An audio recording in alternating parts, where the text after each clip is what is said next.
very important role that you as leadings are doing. I can only say that I fully understand and appreciate what you're doing, because myself, as Rick mentioned, exactly 20 years ago, I was running the BBC Information Center, which was the only information center in the world outside the UK. And you wonder why the BBC decided to pick up Bulgaria, because we're just different. We're just different together as all our country, as our fellows from the Balkans. It was really, I can say, a very brave decision on behalf of the EU to decide to also accept member states from the Balkans. Because if you look in our history, it's really it's a mini EU. In this limited territory here in the Balkans, you have more than 70 nations and national minorities living. We have rather ancient cultures, you know, there is no need to remind about ancient Greece, the Elada, but also the very ancient history of my own country, Bulgaria. I perhaps should mention to you a couple of achievements that we very much cherish in our history, and we consider them as contributions to the world civilization.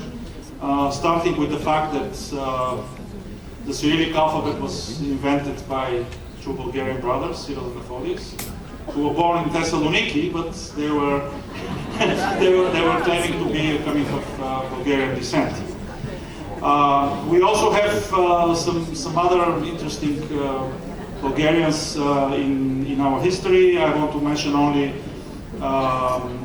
from the more recent history scientists like Jonathan Asov, who is one of the engineers and genius minds behind the invention of the personal computer, or Professor Stamenov, who is the scientist who managed to identify this particular bacteria which turns the milk into yogurt. That's why it's called Bacillus bulgaricum, by the way. Among the other very famous Bulgarian scientists of world fame is, of course, Karl Gerasi, who invented the contraceptives, if you don't know, who is also Bulgarian. And on the cultural front, I just want to mention the names of Jules Pasquin, the famous painter, the writer Elias Canetti, and from the more recent times, the famous French singer of Bulgarian descent, Sylvie Vartan. She was born here in Bulgaria.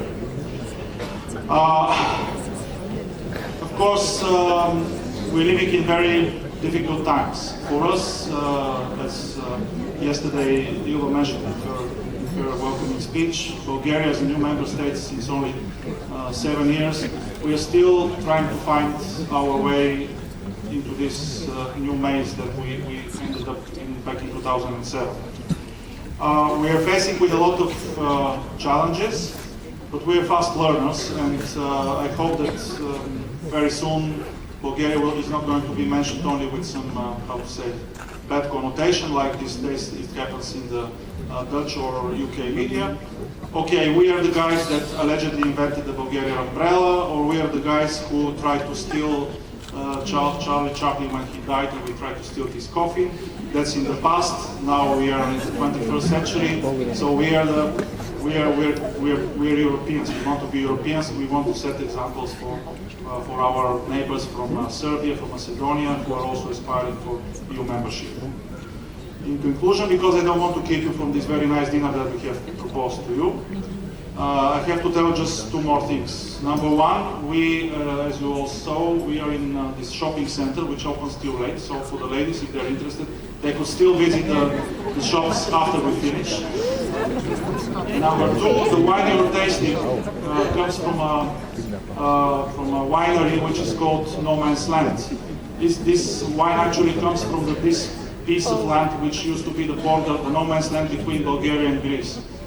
So some 15 years ago, some good entrepreneurs decided to really make good wine, because this soil for more than 40 years was absolutely virgin. It was not treated in any way. So I hope you enjoy the wine. I want to use this as a symbol that hopefully very soon there will be a time when there will be no more borders between the European countries.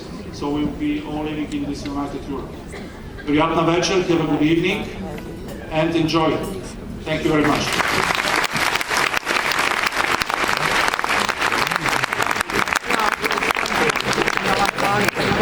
Super, thank you very much indeed.